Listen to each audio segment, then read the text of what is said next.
আসসালামু আলাইকুম সম্মানিত দর্শক শ্রোতা ভাই ও বন্ধুগণ। এখন আপনাদেরকে সরাসরি দেখাচ্ছি সোনালী রুই মাছের পোনা জাল থেকে।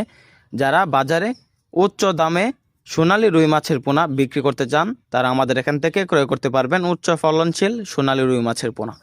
এই মাছগুলো বর্তমান প্রচুর পরিমাণে সেল হচ্ছে, কারণ এই মাছগুলো দেখতে অনেক সুন্দর, খেতেও সুস্বাদু। যারা 1 ইঞ্চি, 1.5 ইঞ্চি, 2 ইঞ্চি, 3 ইঞ্চি সাইজের সোনালী রুই মাছের পোনা ক্রয় করতে চান তারা আমাদের এখান থেকে ক্রয় করতে পারবেন সোনালী রুই মাছ।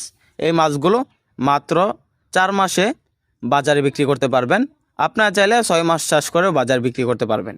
তো চাষিবারা, সোনালী রুই চাষে অত্যন্ত সফলতা, কেননা এই মাছগুলো দেখতে সুন্দর এবং বড় হয় তাড়াতাড়ি। এই মাছগুলো যে কোনো খাবার খেয়ে থাকে, যেমন 0.5 ফিট খাবার আমরা মাছগুলো অক্সিজেন প্যাকের মাধ্যমে ডেলিভারি দিয়ে থাকি, বা আপনারা চাইলে মাছগুলো আমাদের হ্যাচারি থেকে সরাসরি এসে দেখে শুনে সংগ্রহ করতে পারবেন।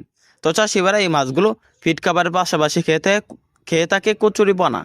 তো যারা কচুরিপানা বা পেন্তা যাদের পুকুর রয়েছে তারা সোনালী রুই মাছগুলোকে খাওয়াতে পারবেন। তো চাষিবারা, সোনালী রুই মাছ একক এবং মিশ্রভাবে চাষ করা যায়। এককভাবে চাষে সবচাইতে বেশি ফলাফল। এককভাবে চাষ করতে চাইলে সোনালী রুই মাছগুলোকে আপনার প্রতি শতাংশে চাষ করতে হবে প্রায় 200 থেকে 250 পিস।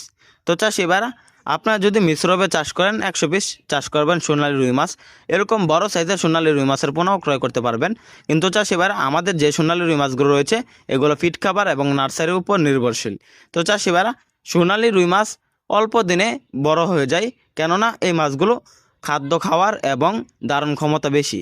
তো চাষিবারা, আমাদের যে সোনালী রুই মাছগুলো রয়েছে এগুলো শিং মাছের সাথে মিশ্রভাবে চাষ করতে পারবেন। সোনালী রুই মিশ্রভাবে চাষে ভালো ফলাফল আসে যদি আপনার ভালোভাবে চাষ করতে পারবেন। আমাদের ভিডিওটি ভালো লাগলে আমাদের চ্যানেলটি সাবস্ক্রাইব করেন। ধন্যবাদ।